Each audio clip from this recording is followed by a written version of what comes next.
Mbaniriza mu program Uganda gye twagala, the Uganda we want. Nze Mulanzi okubuuzaako n'okwebaza emirimu gy'okola. Weebale kutulaba, weebale kwekuumira ku Dream TV. Mulimu kummwe abatulaba nga musinzidde mitala w'amayanja ku www.imc.ug, so nga ate mulimu nammwe abakozesa enkola eya Victory Uganda app. Enkola eyo ofuna ku simu yo, mwabalina essimu ez'okuseereza, osobola okufuna app eyo, genda ku Google Play oba Apple Store, no waliwo onoonyeza n'oteekamu Victory Uganda, ojja sobola okutufuna bulungi. Wabula ne ku mitimbagano egy'enjawulo, mikutu gye tuyita mugattabantu, social media platforms, yogera nga TikTok, Dream TV Uganda, X, Dream TV Uganda, ne ku YouTube, Dream TV Uganda, Facebook, Instagram, gweteka mbutesi Dream TV Uganda. Ojja kusobola okubanga ate otugoberera. Mu programu eno tubuuza ekibuuzo, enkola y'emirimu mu gavumenti n'obuvunaanyizibwa bwo bikuwa ekifaananyi kya Uganda gye twagala. Ekibuuzo ekyo bwe tukyaza nga bwe boogera, bwe bakuwa endowooza yaabwe ku bo Uganda gye baagala okulaba, tukkiriza nti naawe obaako by'opiikinga n'ogamba ku kino kyayogedde, nange nga munnayuganda, nange neetaaga ekyo okukikola okusobola okulaba nga ntuuka mu Uganda gye njagala okubeeramu. Era n'olunaku olwaleero tuweereddwa omukisa nti tukyazizza era mu ntebe ya the Uganda we want. Omugenyi wange njagala mukwanjulire Dr. Professor Maggie Kigozi, abamu kumwe mumanyinga Maggie Kigozi. She's here with us. She's live in the studios, and we are going to talk about the kind of Uganda that she envisions, and we want you to bear with us. We might use two languages, that is English and Luganda. Of course, you could be asking yourself, who is Professor Maggie Kigozi? She's the director at Crown Beverages Peps Limited and Chancellor of Pentecostal University. She's the chairperson, Zuri Model Farm, and chairperson, Makere Endowment Fund. She's a consultant at the United Nations Industrial Development Organization, and she formerly served as the executive director of the Uganda Investment Authority from 1999 to 2011.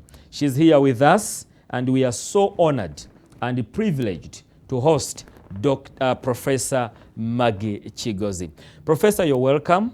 Thank you. And could you please greet our viewers and our listeners? Our viewers, I am honored to be here 9 p.m. today to talk about the Uganda we want, I particularly want. And that's a very important subject for all of us. It's something we should be thinking about and then trying to implement our part, because we all have a part. The Uganda is ours, but we should each do our own small bit. So what are you doing? What am I doing? Let us see what we can do to make our Uganda better. Wow. Thank you so much for coming and share your views. And we want to appreciate the management of Dream TV and Impact FM, of course, Impact Media Consortium. We have BTV, we have Dream TV, we have Impact FM, and as of course I already shared about our social media platform, we have online viewers everywhere in this world, and we are so grateful that you're always following us. And in case you want to be part of the program, you can of course reach out to us on WhatsApp and as well via a text message. I'll be able to read it, and I'm going to give you the number, and of course down there I will write it for you to be able to communicate with us on WhatsApp and via SMS 0787125057. When you send in your message, your WhatsApp, your SMS, we will be able to read it out, and of course we want you as well to contribute based on or basing on what Professor Maggie Kigozi is going to share with us. And Professor, let's go into what brought us here. My professor at university, when I was doing my bachelor's, he used to say, first things first. Let's go to that. As a country, you've said everyone has got a part to play. And one of the questions that we have for you tonight is, what do we need to produce to boost our growth? Yes. As a country. As a country, we are one of the luckiest countries in the whole world in that we have a lot that we can produce. We have fantastic weather, which allows us to grow, agriculture, do agriculture. We have plenty of water, starting with Lake Victoria and going on down to the River Nile, but also so many streams and, and wetlands and others. So yes, we also have a lot of water and good rainfall generally. Occasionally it doesn't come, but most times good rainfall. So production for us should be quite easy. And we have actually not been doing too badly. Uganda is one of the few African countries that are self-sufficient in food. You will not find hunger here. If you find it in one area, there's food in the other one, and all that needs to be done is to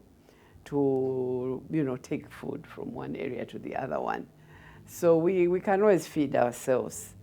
But we are now looking at income generation rather than just eating. So the challenge is now bigger. How do we get to produce the quality and the quantity of the various products that we can produce, that we have an advantage for here in Uganda, and be able to get them to market and to fetch a good price, because you have qualified for, the quality that our market is demanding from us. So this food and agriculture products is one, but as Uganda, we have so much more. We have oil, which I think all of us are putting our fingers together. Yeah, we're actually counting days now. 2025, and oil will be in the markets. That is very exciting when you see what amounts other countries make from their oil, and you imagine us also being able to do that. That would be great. I've just come back from Abu Dhabi, and there you see a country that is, really, really rich in oil and hardly anything else. Well, they have gone into trade and things like that. But otherwise, the product they had was oil. So they've been able to use their money from the oil to develop all the other sectors, which is we hope we can also do. Apart from oil, we have minerals. We are very, very rich in minerals. As you see, gold is now our #1 export. But we also have iron ore, we have cobalt, we have minerals. We have not touched them. And I think that was a good plan, because other countries like Tanzania, like Botswana has managed to manage it fairly well. But South Africa, the minerals have been taken and nothing has been left. Yeah, so our minerals are still in the ground as we build the capacity among our young people to be able to manage it and manage it well, so that the wealth stays with us. Value addition happens here, and not just send a raw commodity and get very little for it. So that is minerals that we have so plentifully. And hopefully we follow up the gold with all these others that people are building. We need the iron ore. We can do glass. We have sand that can actually produce glass. Yeah, so many minerals we have that would benefit us. Phosphates for fertilizer, that one we also have. So on top of that, tourism. Tourism is picking up. Of course, COVID did not do us any good in that area. It really pulled us down, but it's picking up again.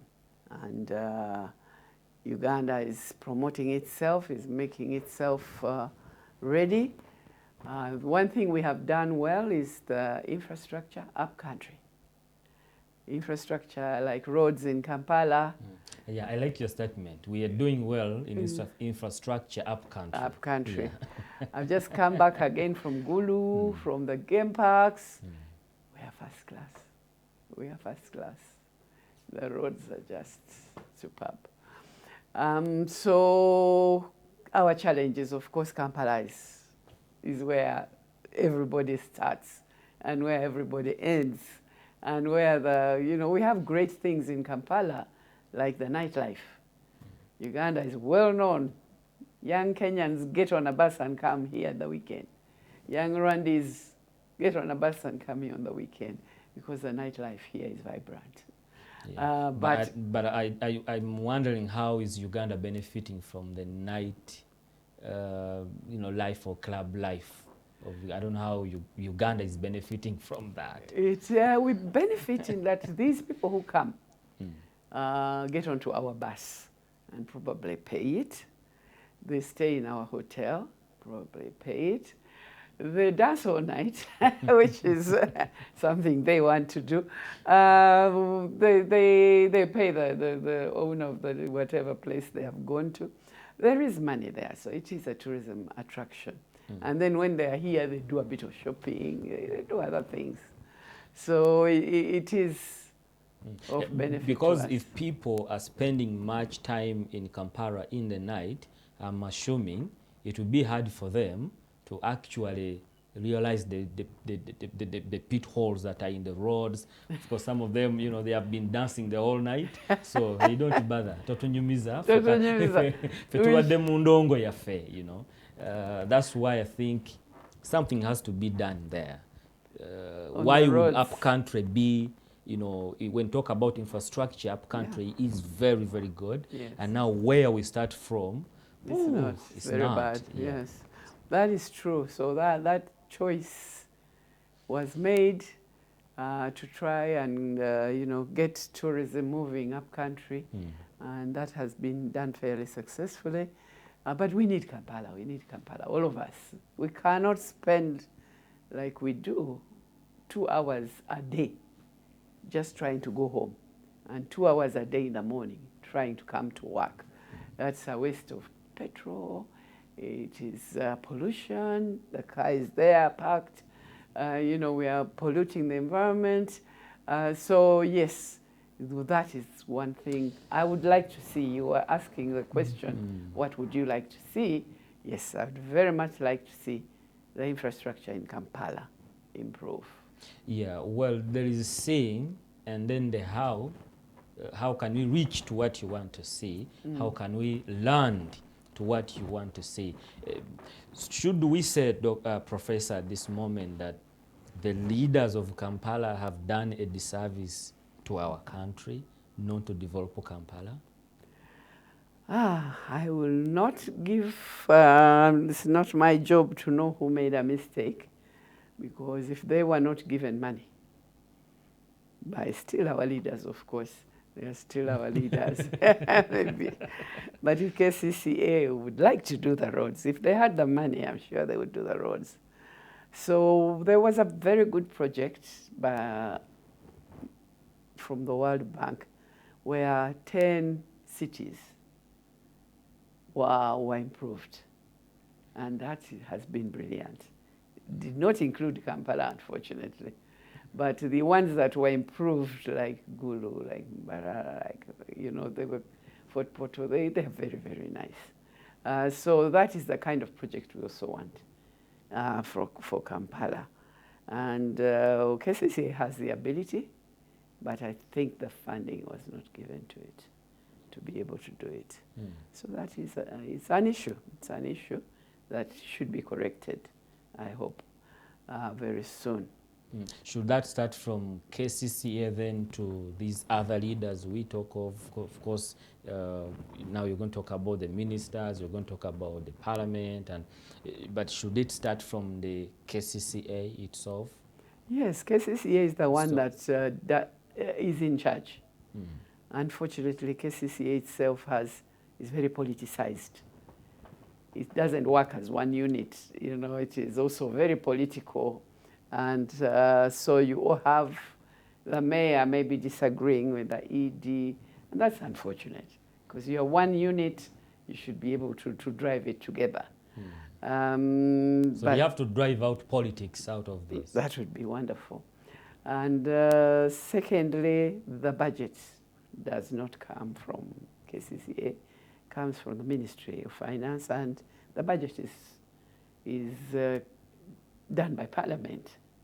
Yeah, so all those people are involved in not having provided Kampala with enough funds to at least do some work. I'm seeing some activity now, so we hope we are working on some of the roads now.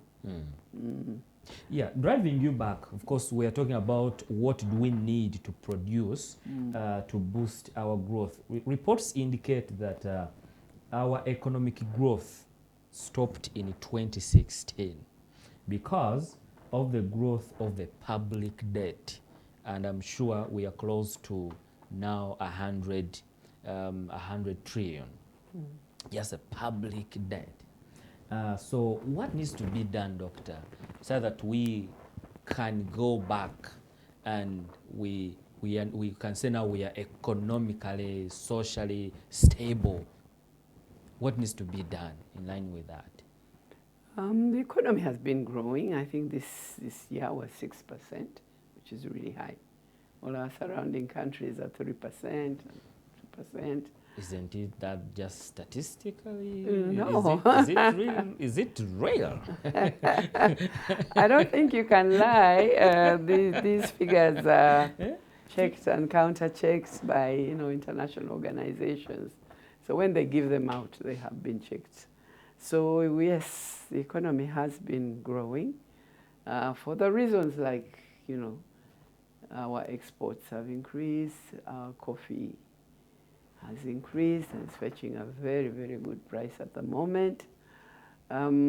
So our business people are working, traders are working, challenged by IFRIS and things like that, but they are working. When you walk into a market and you see the amount of bustle, people are buying, they are selling, they're busy. They are busy. And that is not something you see in every country. Yeah, they could be busy, Professor, but when they're not benefiting from their being busy. They wouldn't be being busy. It could be that they're just, they're just doing it because they have no any other way to do it. They are benefiting, they make money. Otherwise, they wouldn't be bothering. Yeah, and so that they can survive, otherwise they wouldn't be able to survive. Put their children in school and all that. They make that money on a day-to-day from whatever it is they are doing, whether it's cooking or vegetables or whatever it is they are doing. So Uganda chose to go private sector-led many years ago. Let people work for themselves, not be, not the socialist model where it is government that makes money. But for us, it is the individual. Was that a good choice in your view? In my view, absolutely. Absolutely. Allow us to work. And you can see somebody like Kigozi'S. And he has a stadium. Now, out of the 45 million Ugandans, let's say over 45 million Ugandans, you're talking over how? You're going to just count them by fingers. No. Others. Remember, I had a database at the Uganda Investment Authority. Ugandans are not proud. They don't sit around there, most of them, telling you what they have, but they have. They have. We have very rich people. You know, there are few that you know that is harm because of the stadium is flamboyant. But otherwise, others have all those high-rise buildings belong to people. Of course, Sudhir is also flamboyant, so you know him. But there are very many, there are very many. The women are also doing very well. Have women in business. We have manufacturers. Very many products are being made locally. So it's not true that you have only harm. Okay, so Professor, I want to match the figures here. If our economy is growing by 6%, but now our debt is as well growing now close to 100 trillion. Is that a good sign? Is that the country that you really want to be in and want to see? We shouldn't have public debt because that means people are not being paid their money. Or government is borrowing in order to pay them where they are able to, where they have paid them. So yes, it's not a good thing. And we hope, for example, if our oil comes through, we would be able to pay all the debt that we have. Much of the debt that we have. Yeah, I'm not an expert on debt, so. No. But of course, we rely on your wisdom as one of the elders of this country, Uganda, that probably people who are in those offices can borrow from your wisdom and do something, because now oil is not yet with us, but the debt is growing and growing so fast. The economy, as we say, that is growing, but reality of the matter is it shouldn't be as it is. So from your wisdom, what exactly needs to be done to stop this public debt? Well, we need to get more income, and we are moving towards that. We have been able to sell much more coffee. We have been able to export more gold. Yeah, so that is how, that is the only way we are going. We need to make money in order to pay debt. And our people, they go into business, they can make money, and they are able to live and live well, and then pay their own, you know, requirements, so that it's not a government problem. The other areas where we have really done well are the service sectors, that is ICT. Our young people are coming up with innovations and projects that are very exciting. You know, they have found solutions. Now when you don't have to worry with banking, it's very easy. You do it on your phone. Are we talking of urban people? Because even the villagers, they have mobile money. So they actually sort of save using mobile money. The money is on their phone. And whereas the banks were not really able to get to everybody, this one is almost able to get to everybody. So now people are able to save their money, and they are also able to do it easily. We remember standing in queues in the banks for hours, wasting time. Now you just use your phone. And so those are innovations that the IT sector has come up with, that people, young people, have come up with. There are so many. They've made our lives so much easier because of that. So those are some of the areas where we are able to make money, and our people are able to make money in information communication technology. The other one is health. You can see, yes, government gives health services, and with challenges here and there, but the private sector has put up hospitals and clinics and pharmacies and everywhere. So they're doing business in the health sector and making money. So that is good as well. We are also in the financial sector. You know, they are the big banks, but then they are the SACCOs. They are nowadays the government has supported SACCOs, Myoga and all those. We have just got a new fund for women. It's called GROW, to encourage women entrepreneurs to borrow, to grow their businesses. So that's a nice, good one, where you are going to see the women doing business. Well, Doctor, let me just take a very short commercial break, and I'll be right back.